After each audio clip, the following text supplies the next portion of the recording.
You know, this is really timely for me because I've just sent my 4-year-old son for his first week of school.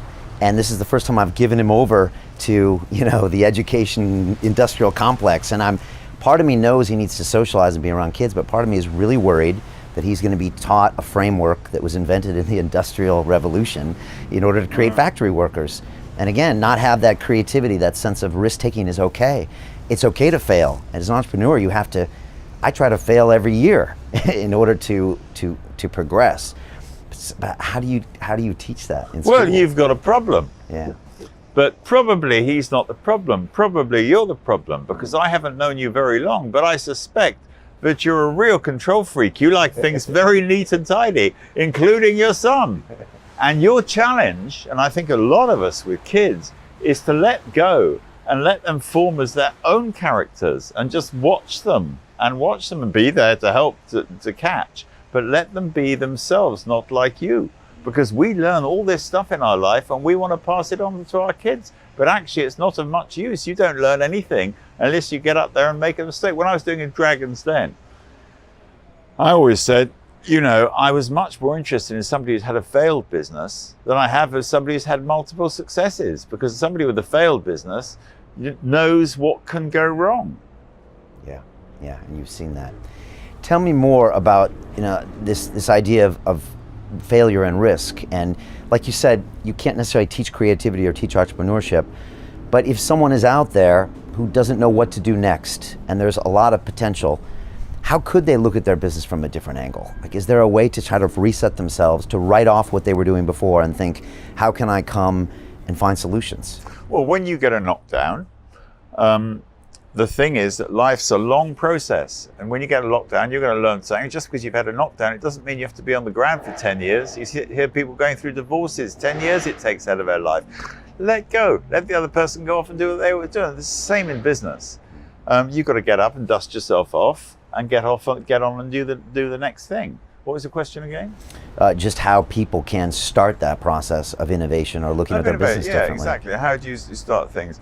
You know, I mean, going right back to kids coming out of school and thinking, what am I going to do? Which is the first time that you and I sort of thought, I expect, oh God, what are we going to do now? I certainly did. You know, I was completely lost. And I remember my girlfriend's from Tahiti. And I remember some kid had been smoking too much ganja or whatever, and he didn't know what to do. And he was saying to me, oh, you're an entrepreneur. What can I do? I don't know what to do. I said, go outside. Your street's in a mess. There's rubbish. Get a plastic bag and go out and spend an hour every morning picking up the litter. And when somebody asks you what you're doing, saying, I'm helping look after the neighborhood. You're going to meet a lot of people. I bet you anything you like that one of them is going to say, there's a talented guy, we're going to do it. I mean, I'm just talking about doing things at a very small level. And then in business, I think, you know, you have to have the creativity to reinvent the future. I mean, certainly, you know, there's all sorts of different businesses, but the area I'm in, which is hospitality and retail and all of that, you know, most people out there want to know what's going to happen in the future.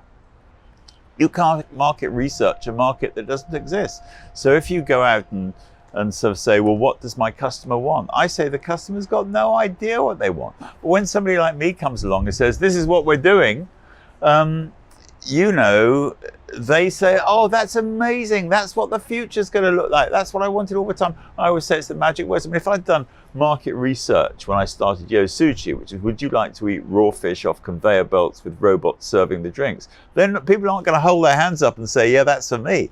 When I open the hotels, would you like to sleep in a 70 square foot natural room with no natural light, or 100 square foot luxury rooms? No, they're not going to. But when they walked into those rooms, they said what I call are the magic words. And the magic words are, this is so obvious, why didn't somebody do this before? And I didn't do that through market research. I think in the early stages of developing ideas, you know, don't do market research. Preferably it's just me on my own, or me and one other person, and we've got an idea and we develop it. Because new ideas, as soon as you put them up on a whiteboard and invite 10 people to comment on them, there's going to be a million reasons why it's not going to work. You've got to get much further on. And that's why entrepreneurs can start businesses and do new things and Tesla send people into space, Apple invent this, that, and the other, because they're obsessed with doing what they want to do, and they're not going to listen to any reason. It's not a modicum of unreasonableness and work obsession in the first few years of a business is absolutely a great thing to do. Work-life balance, forget it. It's no fun.